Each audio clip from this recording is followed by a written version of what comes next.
There's been two things this week which I can't stop thinking about. One of them is this game. The other is this. Chrissy, wake up! I don't like this!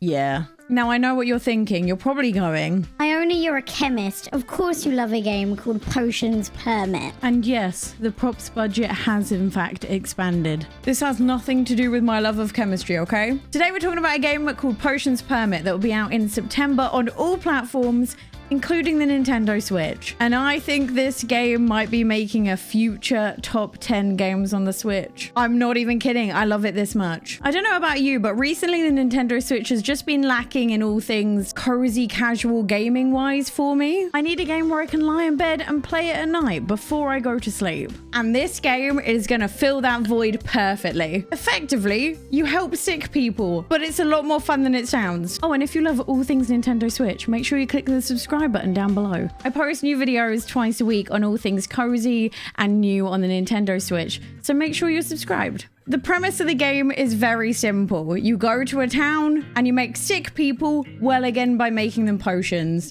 But the game is so much more than that. It's like saying Stardew Valley is a game about farming. Like, there's so much more to the game than meets the eye. Firstly, the character customization is so cute. Look at all the choices. I could have spent like 30, 40 minutes making my character here. And then you load into the game and you get to see how beautiful the graphics are. This game, it is one of my favorite games to look at. It is absolutely stunning. I loved every single minute of running around this town. And as if things couldn't get any better when starting this game, you start with a dog that you can name. The dog will follow you wherever you go, and down in the bottom left, it'll occasionally ask for either some pets or some food. And the only sad thing is, I didn't know what to feed the dog. At no point could I buy dog food, so I was just giving it milk and raw meat. Don't judge me, I've never had a dog before, I did my best. The beginning of this game sees you arrive in this town to try and treat the mayor's daughter. The town's chemists tried their best, but nothing seemed to be working, so you were called in from the capital to try and help. Only when you arrived to the town, you realize, much like the Hunger Games, everyone hates people from the capital. May the odds be ever in your favor. However, after successfully treating her, you're asked to stay in the town and try and help out. And this is where the game really starts. As you help out around the town, you learn the story behind the town's dislike towards people from the capital. And you learn that the last time a capital chemist was here, they completely decimated the wildlife with their experiments. Soon you find yourself not only treating the people of the town, but also trying to fix those mistakes of the past chemists. And this is where the story starts to unfold. Every day you have a number of different tasks to deal with. If you wake up and hear this sound, then you know there's someone sick and you need to go to the clinic to go and treat them. It's your job to not only diagnose them through a series of really fun mini games, and also to treat them. You do this by going and grabbing ingredients and brewing the correct potions they need. The people in the clinic have a little number above their head, and that refers to how many days you have to treat them. Don't worry, if you miss this time limit, they don't die, they just get sent to the capital to get treated, and the townspeople won't like you for it. Honestly, I adore the brewing mechanics in this game. It's like Tetris, but without all the stress. Every resource you collect has a special shape and element attributed to it. It is your job to use whatever ingredients you have to try and make the Tetris shape that each potion possesses. The tricky part is you're limited with the number of ingredients you use. I like to think of myself as being somewhat intelligent, but this game would say otherwise. I was stuck for quite a while on some of these, but there is nothing more satisfying than figuring it out. This means that quite a lot of your day is consumed by traveling and trying to find new ingredients. Some ingredients just involve harvesting things from plants, while other ingredients involve fighting things. And the further through the game you get, the more land you can unlock,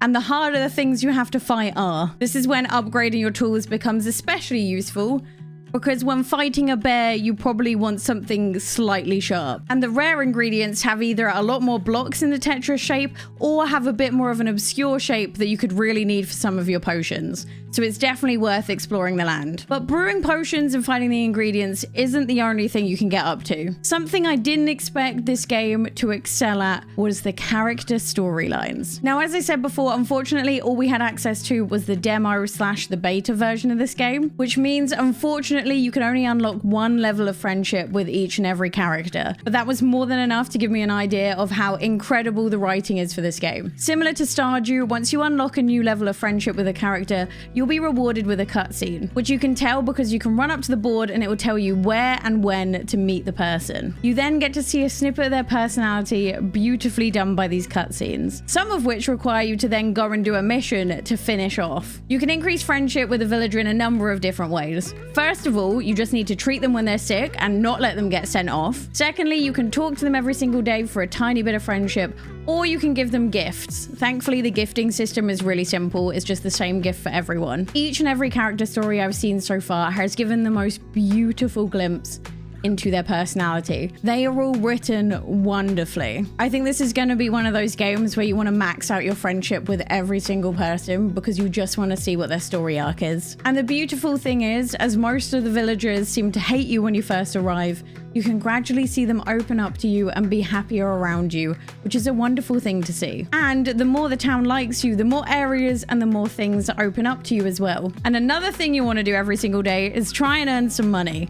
You can do this in a number of different ways. You can either just sell off potions if you make extra ones, or one really cool feature of this game is that you can do part-time jobs, which are especially fun to do because they have really cool mini games associated to them. I found 3 mini games so far. There might be more though, and my hope is that as the game goes on, these mini games get harder and hopefully give you more money, because 100 gold is really not a lot of money for 2 hours work. There is also so much I have yet to explore in this game, so I cannot wait for the full release. First of all, when exploring outside of the town, there were a ton of areas that I couldn't have access to yet. Those will obviously come in the final release of the game.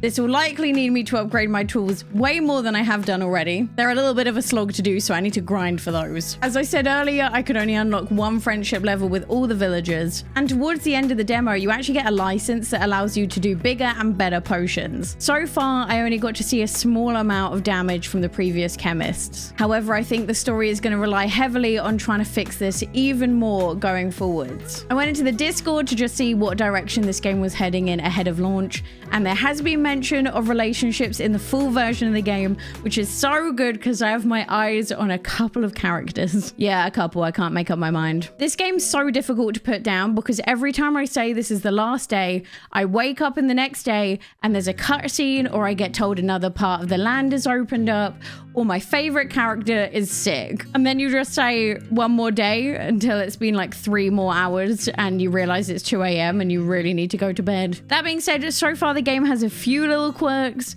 To be fair, there is a section in the Discord where you can post your bugs, so hopefully most of those are going to be fleshed out. One thing I particularly enjoyed though is the fact that none of the villagers seem to close their doors.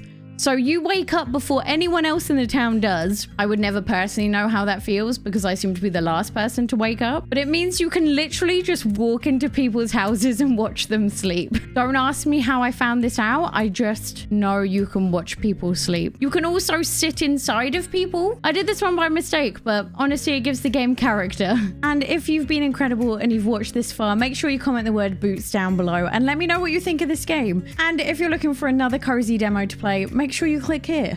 I'll see you next time. Bye.